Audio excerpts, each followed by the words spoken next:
Nakaka-excite sa upcoming major concert?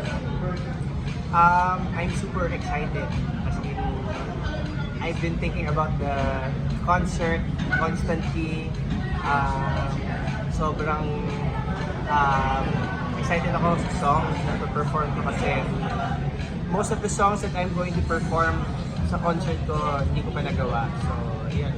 Excited ako na mapanood at mapakinggan ko ng mga manonood na concert.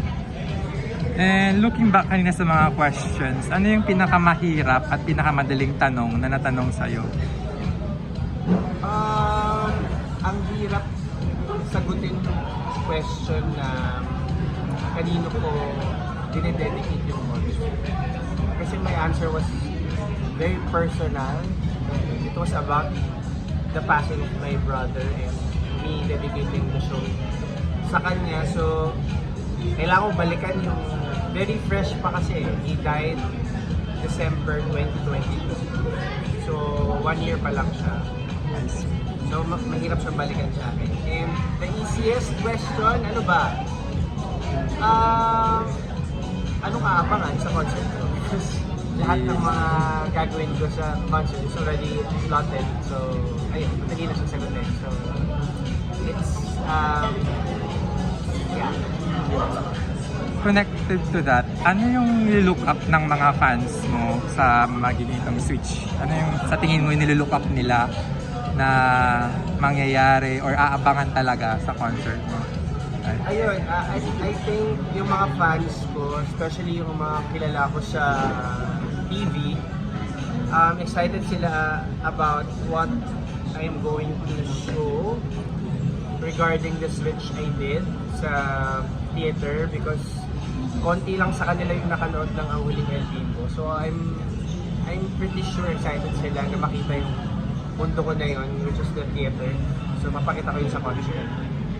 And connected to that also, ano yung, di ba, nakapag-acting ka and then singing, ano yung sa tingin mo yung mas connected sa personality mo? Ano yung mas malapit?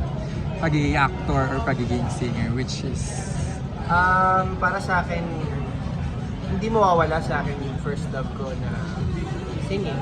Kasi my whole life, kumakanta ako eh. Kasi 17, 18 years old pa lang nagbabanda na ako. So it has been the bread and butter sa buhay ko.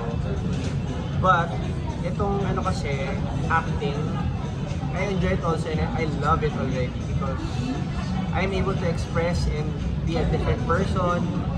And I also find comfort na meron akong isang buhay na, meron isa akong character na binibigyang buhay. And that's another, ano sa akin eh, parang achievement sa akin na I was able to give justice to a certain character. So, happy din ako. Please invite na lang yung mga followers ng Cinema Bravo and yung mga followers mo to watch Switch. Ayan. Hello everyone who's watching this video, especially sa mga followers ng Cinema Bravo. I'm inviting everyone to please watch my upcoming solo concert this coming January 31 sa Music Museum. That's 8 p.m. entitled Switch, Anthony Rosado Live in Concert. Kakasama ko po dyan si Rita Daniela, Khalil Ramos, Ian Magsangal, and Miss Menshu Lauchenko Yulo. For your tickets, please visit premier.ticketworld.com.ph. Thank you. Thank you.